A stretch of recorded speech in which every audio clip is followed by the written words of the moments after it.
జయశంకర్ జిల్లాలో గ్రామ పంచాయతీల కోసం కేటాయించిన రిజర్వేషన్లు తప్పుల తడకల్లా ఉన్నాయని జయశంకర్ జిల్లా బీసీజేఏసీ చైర్మన్ పైడిపల్లి రమేష్ ఆరోపించారు.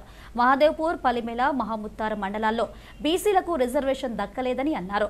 బీసీలకు రావాల్సిన న్యాయమైన వాటా దక్కాల్సిందేనని BC JAC working committee chairman Gatla Rajanna అన్నారు.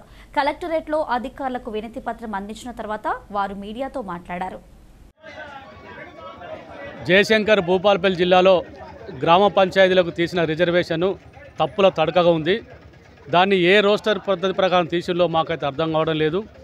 దాన్ని దృష్టిలో పెట్టుకుంటే మహాదేవ్పూర్ కావచ్చు, పలిమెల కావచ్చు, అదేవిధంగా మహాముత్తారం కావచ్చు, ఈ 3 మండలాలలో బీసీలకు 0% రిజర్వేషన్ చేయడం జరిగింది. మరి అధికారులు ఏ పద్ధతిని అవలంబించి మరి రిజర్వేషన్ ప్రక్రియను కొనసాగిస్తున్నారో స్పష్టం చేయాల్సిన అవసరం ఉన్నది. మేము ఏదైతే గతంలో కాంగ్రెస్ పార్టీ 42% రిజర్వేషన్ బీసీలకు ఇస్తామన్న దాని మీద అది కోర్టులో పెండింగ్ ఉండడం ద్వారా, రాష్ట్రపతి దగ్గర పెండింగ్ ఉండడం, మేము 42% రిజర్వేషన్ కోసం మేము పోరాటం చేస్తూనే ఇప్పుడు ఏదైతే పాత పద్ధతిలో మరి రిజర్వేషన్ విధానం తీసినప్పుడు ఆ పాత పద్ధతిలో కూడా బీసీలకు రావాల్సిన న్యాయమైన వాటా రావడం లేదు. దీన్ని వెంటనే సవరించాల్సిందిగా మేము ఈ యొక్క అధికారులను డిమాండ్ చేస్తున్నాం. లేని పక్షంలో మేము ఏదైతే 42% కోసం రిజర్వేషన్ కోసం ఉద్యమం చేస్తున్నామో ఆ ఉద్యమాన్ని ఉధృతం చేసి అవసరమైతే ఎన్నికలను అడ్డుకుంటామని సందర్భంగా తెలియజేస్తున్నాం.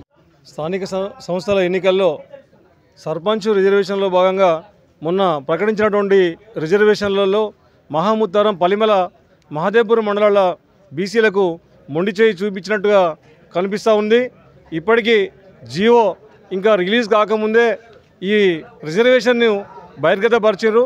దాన్ని వెంటనే సవరించి స్థానిక మా సబ్ కలెక్టర్, కాటరం సబ్ కలెక్టర్ గారు ఏదైతే ఇష్యూ చేసిన ఈ రిజర్వేషన్ జాబితాను వెంటనే సవరించాలని, మహాముత్తారం మండలంలో 23% రిజర్వేషన్ గాను మినిమం ఒక 6 గ్రామ పంచాయతీలను బీసీలకు కేటాయించాల్సింది ఉండగా 0 గ్రామ పంచాయతీలు కేటాయించడం చాలా దారుణమని మేము బీసీజేఏసీ పక్షాన వారిని కోరుతూ ఉన్నాం. ముఖ్యంగా మినిస్టర్ యొక్క నియోజకవర్గంలోని పలిమెల, మహాదేవ్పూరు, మహాముత్తారం మండలాల్లో ఒక్క బీసీ కూడా రిజర్వేషన్ కేటాయించకపోవడం, అదేవిధంగా చూసినప్పుడు టేకుమట్ల మండలంలో 90% ఉన్నటువంటి గ్రామంలో బీసీలకు ఒక్క వార్డు మెంబర్ కూడా కేటాయించకపోవడం, ఈ పరిస్థితులను చూస్తూ ఉంటే ఆధిపత్యం మినిస్టర్ జరుగుతున్నదా, అధికారుల యొక్క తప్పిదం జరుగుతుందా అనేది మినిస్టర్ గారు తెలియచెప్పాల్సింది.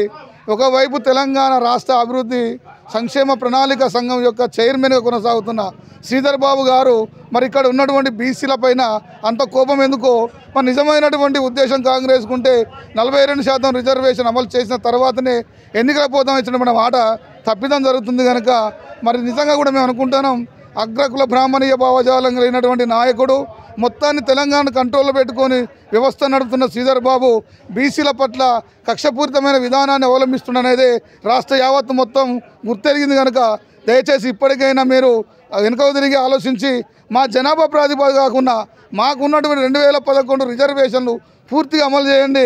రేపు వచ్చే శీతాకాల సమావేశాల్లో పార్లమెంట్లో 9th షెడ్యూల్లో బిల్లు పెట్టి లేదా ప్రైవేట్ బిల్లు కోసం మీరు ప్రయత్నం చేసి నిజంగా బీసీల పట్ల మీరు ప్రేమానురాగాలను సంపాదించుకోగలిగితే మాకు ఎంతో విశ్వాసం ఉంటుందని, లేకుంటే వచ్చే రాజకీయ ఎన్నికల్లో ఖచ్చితంగా మిమ్మల్ని రాజకీయాల దూరంగా ఉంచే ప్రయత్నం చేస్తామని బీసీలం అందరం హెచ్చరిస్తున్నాం.